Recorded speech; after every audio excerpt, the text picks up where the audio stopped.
Civils లో first attempt లోనే IAS కొట్టిన వాళ్ళని చూసుంటారు. కానీ రాజకీయాల్లోకి ఎంట్రీ ఇచ్చిన వెంటనే గుర్తింపు రావాలంటే చాలా కష్టమని చెప్తుంటారు. అయితే పాలిటిక్స్ లో ఫస్ట్ అటెంప్ట్ లోనే సక్సెస్ కొట్టిన ఎమ్మెల్యేగా ఆమె పేరు తెచ్చుకున్నారట. పార్టీలో సీనియారిటీ కంటే సిన్సియారిటీయే ముఖ్యమని ఆమె నిరూపించుకున్నారని చెప్తున్నారు.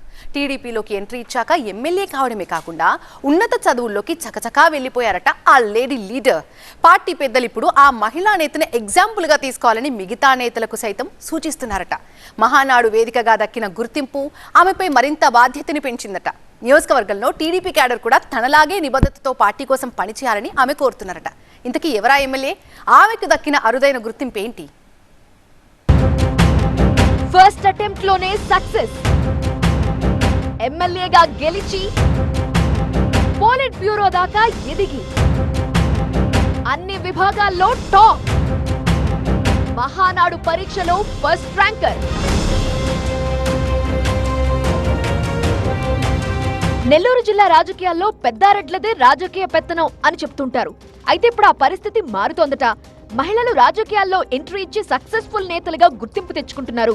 ఆ జాబితాలో ముందు వరుసలో నిలిచారు కోవూరు టీడీపీ ఎమ్మెల్యే వేమిరెడ్డి ప్రశాంతిరెడ్డి. 2024 ఎన్నికలకి ముందు వైసీపీని వీడి టీడీపీలో చేరిన ఎంపీ వేమిరెడ్డి ప్రభాకర్ రెడ్డి, ప్రశాంతిరెడ్డి దంపతులు ఇద్దరు ఎన్నికల్లో పోటీ చేశారు. నెల్లూరు ఎంపీగా ప్రభాకర్ రెడ్డి, కోవూరు ఎమ్మెల్యేగా వేమిరెడ్డి ప్రశాంతి విజయం సాధించారు.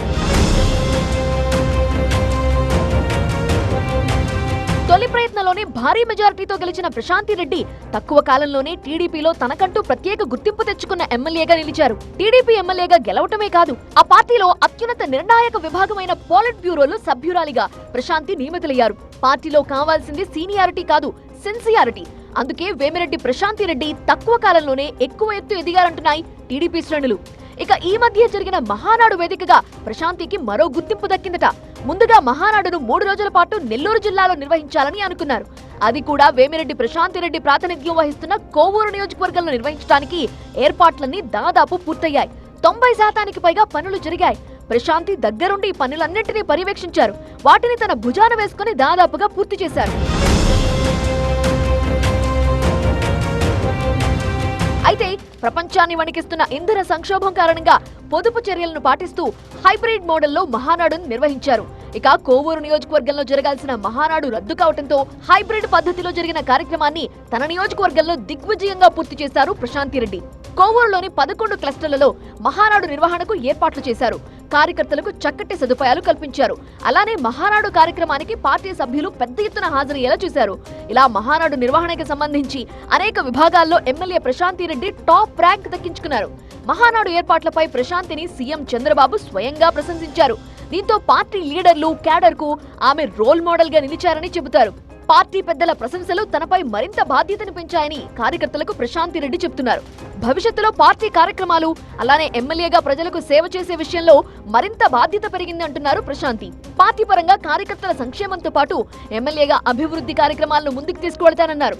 తన సొంత నిధులతో సేవా కార్యక్రమాలు నిర్వహిస్తూ నిత్యం ప్రజలకి అందుబాటులో ఉంటానని ప్రశాంతి చెబుతున్నారు. టీడీపీ పోలిట్ బ్యూరో సభ్యురాలిగా మంగళగిరిలో జరిగిన కార్యక్రమానికి ఎమ్మెల్యే వేమిరెడ్డి ప్రశాంతిరెడ్డి హాజరవుగా ఎంపీ వేమిరెడ్డి ప్రభాకర్ రెడ్డి తన పార్లమెంటు పరిధిలో మహానాడు కార్యక్రమంలో పాల్గొన్నారు. అదే సమయంలో ఆయన కూడా కోవూరుపై ప్రత్యేక దృష్టి పెట్టారని సమాచారం.